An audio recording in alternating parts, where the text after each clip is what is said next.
Welcome to Current Affairs. We at Current Affairs will get you all important events from national, international and sports, which will be useful for your upcoming competitive exam. We will update daily, so to keep updated, subscribe to our channel. Hello friends, आज की current affairs देखते हैं। इस current affairs में पहले हम सारी news को शॉर्ट में देखेंगे, इसके बाद में जो इम्पोर्टेंट न्यूज़ है उनको डिटेल में देखेंगे। तो आइए शुरू करते हैं। सबसे पहली न्यूज़ है कि विदेशों में रहने वाले भारतीय लोगों को वापस लाने के लिए भारतीय नौसेना के द्वारा कौन सा अभियान चलाया जा रहा है, तो उसका नाम है समुद्र सेतु। इसके बारे में मैंने एक कंप्लीट वीडियो बनाई है, आप उस वीडियो को भी देख सकते हैं। तो समुद्र सेतु एक ऐसा अभियान है जिसके द्वारा जो विदेशों में फंसे हुए लोग हैं उनको भारतीय नौसेना के द्वारा भारत वापस लेकर आया जाएगा। अगला क्वेश्चन है, किस वैज्ञानिकों को नैनो विज्ञान और प्रौद्योगिकी के लिए वर्ष 2020 का यंग कैरियर अवार्ड प्रदान किया गया है, तो वो है प्रोफेसर सौरभ लोढ़ा। इसके अलावा है कि चर्चा में रहे अटल सुरंग कहाँ बनाया जा रहा है, ये किन दो स्थानों को आपस में जोड़ती है, तो रोहतांग दर्रा है हिमाचल प्रदेश में, वहीं पर इस सुरंग का निर्माण किया जा रहा है and it connects Manali to Leh. इसके अलावा अगला क्वेश्चन है कि हाल ही में अमेरिका के द्वारा किस भारतीय मूल के व्यक्ति को आर्थिक सहयोग और विकास संगठन में अपने दूत के लिए नामित किया गया है, तो उनका नाम है मनीषा सिंह। अगला क्वेश्चन है कि रूस के द्वारा जर्मनी पर जीत की 75वीं सालगिरह के उपलक्ष्य में किसे स्मारक युद्ध पदक से सम्मानित किया गया है, तो नॉर्थ कोरिया के ये तानाशाह हैं जिनका नाम है किम जोंग, उनको ये सम्मान दिया गया है। अगला क्वेश्चन है कि चर्चा में रहे सी स्पार्कल के नाम से जाने जाने वाली नॉटकी ल्यूका सिल्टी लैंड्स, ये क्या है, तो ये एक प्रकार के ये पॉइजनियस एल्गी होती है, यानी कि जहरीले शैवाल होते हैं। तो आपको ध्यान रखना है कि जो ये नॉकली ल्यूटा सिल्टी लैंड्स है ये जहरीले शैवाल हैं। इसके अलावा हाल ही में किस भारतवंशी को न्यूयॉर्क के संघीय अदालत में न्यायाधीश के पद पर नियुक्त किया गया है, तो वो हैं सरिता कोमाती रेड्डी। इसके बाद अगला प्रश्न है कि हाल ही में किन भारतीय पत्रकारों को पुलित्जर फीचर फोटोग्राफी पुरस्कार प्रदान किया गया है, तो 3 लोग हैं जम्मू कश्मीर के, यासीर डार, मुख्तार खान और चन्नी आनंद। इसके बारे में भी डिटेल वीडियो बनाई है, आप उसको भी देख सकते हो। अगला क्वेश्चन है कि रिटेल व्यापारियों के संगठन कैट और department for promotion of industry and internal trade यानी कि DPIIT के साझेदारी में किस ई कॉमर्स प्लेटफॉर्म का विकास किया जा रहा है, तो उस प्लेटफॉर्म का नाम है भारत ई मार्केट। फिर अगला प्रश्न था कि लोक लेखा समिति में अधिकतम कितने सदस्य हो सकते हैं एवं हाल ही में इस समिति का अध्यक्ष किससे चुना गया है, तो जो लोक लेखा समिति होती है इसमें टोटल सदस्य हो सकते हैं 22 सदस्यों में से 15 लोग लोकसभा के होते हैं और 7 लोग राज्यसभा के होते हैं, और हाल ही में इसके अध्यक्ष के रूप में चुना गया है अधीर रंजन चौधरी। इसके अलावा जो लोक लेखा समिति होती है इसमें हमेशा जो अध्यक्ष होता है वो विपक्ष का नेता होता है, अधिकतर ऐसा होता है, और इसका जो कार्यकाल होता है वो 1 साल का होता है। लोक लेखा समिति यानी कि PAC that is public account committee, ये भारत सरकार के जितने भी वित्त होते हैं उन सबकी ये जांच करती है।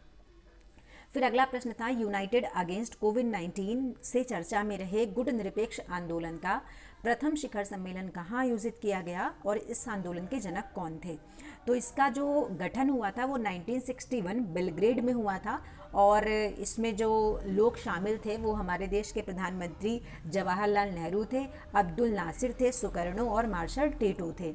इसके अलावा अंतरिक्ष में फिल्मों की शूटिंग हेतु किस अंतरिक्ष एजेंसी एवं किस अभिनेता ने संयुक्त परियोजना की तैयारी की शुरुआत की है, तो उनका नाम है नासा और स्पेस एक्स टॉम क्रूज। ये लोग अंतरिक्ष में फिल्मों की शूटिंग करने के लिए इन्होंने नासा के साथ हाथ मिलाया है। फिर अगली जो आज की टॉप न्यूज़ है वो ये है कि जनजातीय लोगों को राहत पहुंचाने हेतु ट्राइफेड किस संगठन के सहयोग से आई स्टैंड विद ह्यूमैनिटी कार्यक्रम चला रहा है, तो श्री रविशंकर जी का है आर्ट ऑफ लिविंग फाउंडेशन। इसके द्वारा जितने भी ट्राइबल एरियाज़ हैं, जो ट्राइब्स हैं, उनको इस आंदोलन के तहत या इस संगठन के तहत जो है लाभ पहुंचाया जाएगा। तो आइए देखते हैं अब इसमें से जो इम्पोर्टेंट न्यूज़ हैं इनको डिटेल में। एक प्रश्न था कि किस राज्य सरकार ने 4 मई 2020 को ग्रामीण क्षेत्रों में श्रमिकों के लिए रोजगार उत्पन्न करने के उद्देश्य से 3 श्रम गहन कार्यक्रम की शुरुआत की है। इम्पॉर्टेंट न्यूज़ है। तो झारखंड सरकार ने ग्रामीण क्षेत्रों में श्रमिकों के लिए रोजगार उत्पन्न करने के उद्देश्य से 3 श्रम गहन कार्यक्रम, जिसमें नाम है बिरसा हरित ग्राम योजना, नीलांबर पीतांबर जल समृद्धि योजना एंड तीसरी है वीर शहीद पोतो हो खेल विकास योजना, इनकी शुरुआत की है। और इन योजनाओं के माध्यम से राज्य में लौट रहे 6 लाख मजदूरों को भी रोजगार उपलब्ध होगा। मुख्यमंत्री हैं वहाँ के हेमंत सोरेन ने इस प्रोजेक्ट भवन में आयोजित कार्यक्रम में कहा था कि इन योजनाओं की मदद से करीब 25 करोड़ मानव कार्य दिवस का इंतजाम भी किया जाएगा। अब अगर झारखंड की बात देखें तो आपके सामने जो ये मैप है ये तो बिहार का है और बिहार से ही अलग हो गया था झारखंड। तो इसका जो दक्षिण वाला भाग है इसी को हम नाम दे देते हैं झारखंड।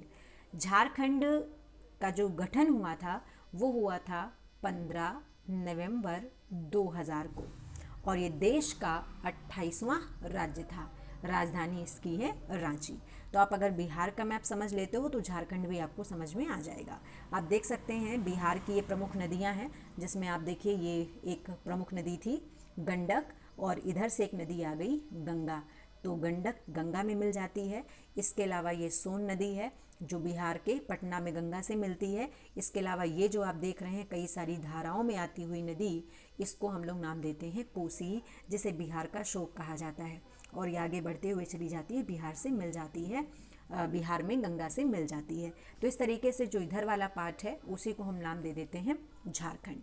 चलिए अगली न्यूज़ हम लोग देखते हैं। अगली न्यूज़ अभी जो मैंने आपको बताया अटल सुरंग के बारे में, तो आइए इसको डिटेल में देखते हैं। हिमाचल प्रदेश में जो अटल सुरंग बन रही है इसका काम बहुत तेज़ी से चल रहा है। मनाली और लेह की दूरी कम करने वाली ये सुरंग इस साल के अंत तक पूरी हो सकती है। यानी कि प्रमुख रूप से ये सुरंग इन 2 शहरों को जोड़ेगी, मनाली और लेह। बॉर्डर रोड ऑर्गेनाइजेशन यानी कि BRO ने बताया है कि काम अभी अहम स्टेज पर है। इसमें lighting, ventilation, intelligent traffic control system आदि लगाए जा रहे हैं। इन्होंने ये भी बताया है कि टनल के तरफ चंद्रा नदी है, तो ये इम्पोर्टेंट है। चंद्रा नदी है जिसे पार करके टनल तक आने के लिए 100 मीटर का स्टील का पुल भी बनाया जा रहा है। काम कोरोना वायरस लॉकडाउन की वजह से 10 दिन तक करीब ठप भी रहा था। तो यहाँ पर देखिए जो ये चंद्रा नदी है इसके बारे में आपको हम बता दें। एक नदी है जिसका नाम है चंद्र, या इसको कभी कभी चंद्रा कहा जाता है, और एक नदी है जिसका नाम है भागा। तो ये दोनों नदियाँ जो हैं, इन्हीं दोनों नदियाँ जब मिल जाती हैं तो एक नई नदी बनती है जिसका नाम है चिनाब।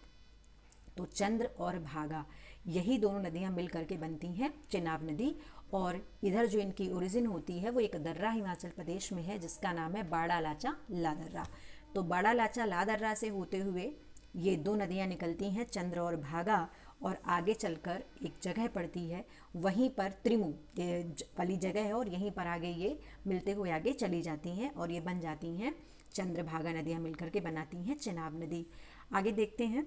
15 अक्टूबर 2017 को सुरंग के दोनों छोर तक सड़क निर्माण का कार्य पूरा कर लिया गया था। सीमा सड़क संगठन यानी कि BRO सुरंग का निर्माण कर रही है और निर्माण कार्य इसी साल 2020 तक पूरा भी हो सकता है।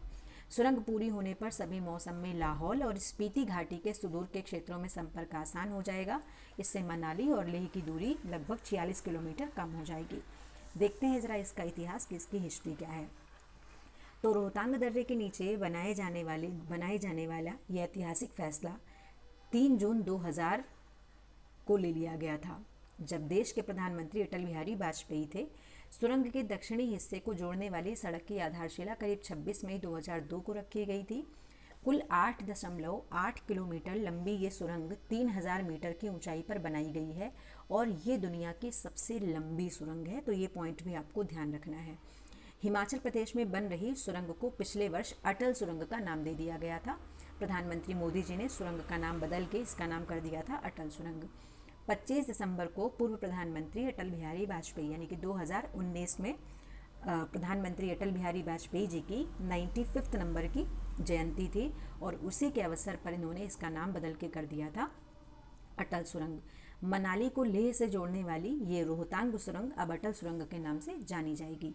यानी इसका पहले नाम रोहतांग था और वर्तमान में इसका नाम हो गया है अटल सुरंग। इसके बाद में अगली जो बात है वो है समुद्र सेतु अभियान। इसके बारे में भी हम एक वीडियो बना चुके हैं, आप उसको भी देख सकते हो। कोरोना वायरस की महामारी के कारण दूसरे देशों में फंसे भारतीय नागरिकों को वापस लाने के लिए सरकार तेजी से काम कर रही है। इस बीच मालदीव और यूएई में फंसे नागरिकों को वापस लाने के लिए नौसेना ने समुद्र सेतु अभियान के तहत अपने जहाज भेजे हैं। यानी नौसेना के द्वारा समुद्र सेतु अभियान शुरू किया गया है। मालदीव और यूएई में फंसे अपने नागरिकों को निकालने के लिए भारत ने 3 नौसैनिक जहाज भेजे हैं। आईएनएस मागर के साथ आईएनएस जलाश्व को सोमवार रात मालदीव के लिए रवाना कर दिया गया था, जबकि आईएनएस शार्दुल दुबई में फंसे भारतीय प्रवासियों को निकालने के लिए रवाना किया गया है। यानी कि अगर उन तीनों जहाज़ों की बात करें, जो कि वो 3 जहाज़ हैं, उनका क्या नाम है, तो जो जहाज़ भेजे गए हैं मालदीव, उसमें प्रमुख रूप से एक का नाम है मगर, या इसको मागर भी कहते हैं, और एक का नाम है जलाश्व। मागर और जलाश्व ये 2 जहाज़ हैं। और जो जहाज़ गया हुआ है यूएई, उसका नाम है शार्दुल। तो आपको ध्यान रखना है कि यूएई वाले का नाम है शार्दुल, जबकि मालदीव जाने वाले का नाम है मागर और जलाश्व। आईएनएस मगर और आईएनएस शार्दुल दक्षिणी नौसेना के कमान है। यानी कि जो मगर है और जो शार्दुल है ये दक्षिणी नौसेना के कमान है, जबकि जो जलाश्व है ये पूर्वी नौसेना का कमान है। आईएनएस जलाश्व विशाखापत्तनम से कुछ दिन पहले पूर्वी तट से पश्चिमी तट तक गया था। खाड़ी और अन्य देशों से भारतीय नागरिकों को निकालने के लिए टोटल 14 युद्धपोतों को भेजा गया है। इसके बाद में केले की जो फसल होती है उसको फफूंद रोग बहुत प्रभावित करता है। तो इस रोग को नियंत्रित करने के लिए कुछ प्रयास किए गए हैं।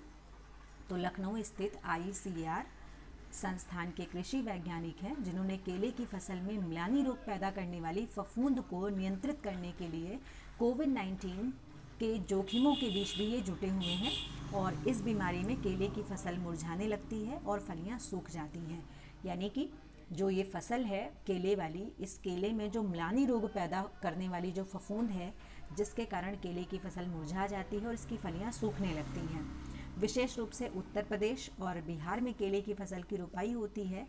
और इसके पहले जो वैज्ञानिक हैं वो ये चाहते हैं कि इस बार रोपाई होने से पहले जो ये फंगस है इसको कंट्रोल करने में वो कोई ना कोई टेक्निक बना ले। आगे अगर देखें तो वैज्ञानिक रेस 4 यानी कि TR4 इस स्ट्रेन का फुसारियम विल्ट रोग कहा जाता है। यानी उस रोग का नाम है फुसारियम विल्ट रोग, जो केले की कुछ खास किस्मों को प्रभावित करती है। इस कवक के लक्षण 3 साल पहले उत्तर प्रदेश के केले में देखे गए थे और अभी ये पूरी तरीके से बिहार तक फैल गया है। हालांकि केंद्रीय मृदा लवणता अनुसंधान संस्थान यानी कि CSSRI और सेंट्रल इंस्टीट्यूट फॉर सब ट्रॉपिकल हॉर्टिकल्चर के कृषि वैज्ञानिकों ने मिलकर इस फफूंद से लड़ने के लिए आईसीआर फूसिकोंट नामक जैविक औषधि को विकसित कर दिया है, लेकिन लॉकडाउन की वजह से इसका उत्पादन बड़े पैमाने पर नहीं हो पा रहा है। अब अगर आपको हम बता दें कि केले के उत्पादन में जो सबसे टॉप पर स्टेट है वो है तमिलनाडु, दूसरे नंबर पर गुजरात है और तीसरे नंबर पर महाराष्ट्र है।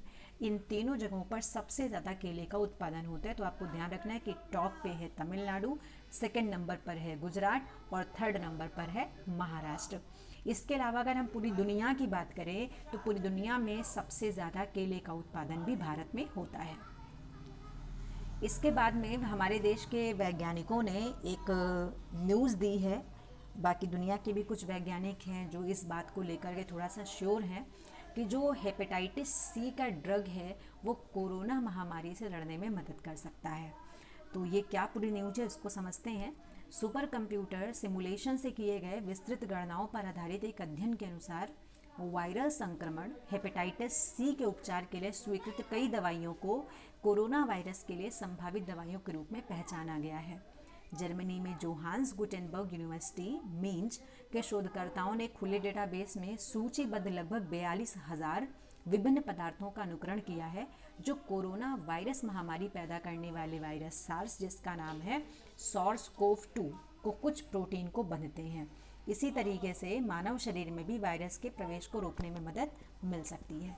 तो ये भी न्यूज़ इम्पॉर्टेंट है, इसको भी हम लोग ध्यान दे सकते हैं। इसके बाद में अगली जो न्यूज़ है ये बहुत इम्पॉर्टेंट है कि रशिया ने उत्तर कोरिया के तानाशाह, जिनका नाम है किम जोंग उन को सेकेंड वर्ल्ड वॉर स्मारक पदक से सम्मानित किया है। और ये सम्मान उन्हें उत्तर कोरिया में मारे गए सोवियत सैनिकों की स्मृति को संरक्षित रखने के लिए दिया गया है। किम जोंग की तरफ से विदेश मंत्री री सोन ग्वीव ने रूसी राजदूत 1941 से 1945 की जंग के 75 साल पूरे होने के मौके पर यह पदक स्वीकार किया है।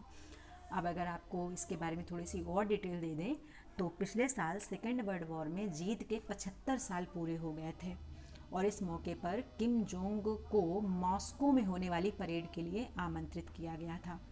उत्तर कोरिया के नेता ने वर्ष 2015 में सेकेंड वर्ल्ड वॉर में जीत की 70वीं सालगिरह पर आयोजित समारोह में शामिल होने के लिए जो घरेलू वजह थी, इसकी वजह से उनको अस्वीकार कर दिया था। तो ये एक इम्पॉर्टेंट पॉइंट बनता है। और अगर उत्तर कोरिया की बात करें तो ये कोरिया है, डेमोक्रेटिक रिपब्लिक के नाम से जाना जाता है और ये पूर्वी एशिया में एक प्रायद्वीप है और उसी में ये बसा हुआ एक देश है और इसकी जो राजधानी है उसका नाम है प्योंगयांग। ये वहाँ का सबसे बड़ा शहर भी है। साथ ही साथ कोरिया प्रायद्वीप जो है ये प्रमुख रूप से दो भागों में बटा हुआ है, एक नॉर्थ कोरिया और एक साउथ कोरिया। इन दोनों के बीच में एक रेखा है जिसको नाम दिया जाता है 38वीं समांतर रेखा, जो इन दोनों को अलग करती है। इसके अलावा अमनोक नदी और तुमेन नदी उत्तर कोरिया और चीन के बीच का सीमा निर्धारण करती है। तो आपको ये भी ध्यान रखना है कि नॉर्थ कोरिया और चाइना के बीच में प्रमुख रूप से दो नदियां हैं, एक का नाम है अमनोक और एक का नाम है तुमेन नदी। वहीं धुर उत्तर पूर्व छोर पर तुमेन नदी की एक शाखा रूस के साथ सीमा बनाती है। इसके अलावा जो एक नदी है तुमेन, इसी की एक ब्रांच है जिसका नाम है धुर, ये रशिया के साथ भी बाउंड्री बनाती है। मैप में अगर देखें हम लोग नॉर्थ कोरिया को तो आप देख सकते हैं कि ये नॉर्थ कोरिया है, ये नॉर्थ कोरिया है और ये है साउथ कोरिया। इनके बीच में आप ये लाइन देख रहे हो, ये वाली, इसका नाम है 38वीं समांतर रेखा। ये जो ऊपर वाला आप देख रहे हैं नॉर्थ कोरिया, इसकी जो राजधानी उसका नाम है प्योंगयांग और जो साउथ कोरिया उसकी राजधानी है सियोल। तो आप इसके पड़ोसी देशों को देख सकते हो कि एक ये इसकी पड़ोसी देश है जिसका नाम है चाइना और ये इसका पड़ोसी देश है जिसका नाम है रशिया। इसके अलावा अगर आप मैप में देखें तो मैप वाला ये भाग है, इसमें ये वाला पार्ट है। साथ ही साथ अगर और देखें तो जो नॉर्थ कोरिया है इसी के पास में जापान सागर भी है। फिर लास्ट न्यूज़ है कि खगोल वैज्ञानिकों ने हाल ही में पृथ्वी के अब तक के सबसे नज़दीक ब्लैक होल का पता लगाया है। यूरोपीय अंतरिक्ष वैज्ञानिकों ने पृथ्वी से 1000 प्रकाश वर्ष दूर एक नए ब्लैक होल की खोज की है और ये अब तक का ज्ञात पृथ्वी के सबसे नज़दीक का ब्लैक होल है। तो इसको अभी आप डिटेल में देख लीजिए, ये भी न्यूज़ आपके लिए इम्पोर्टेंट हो सकती है।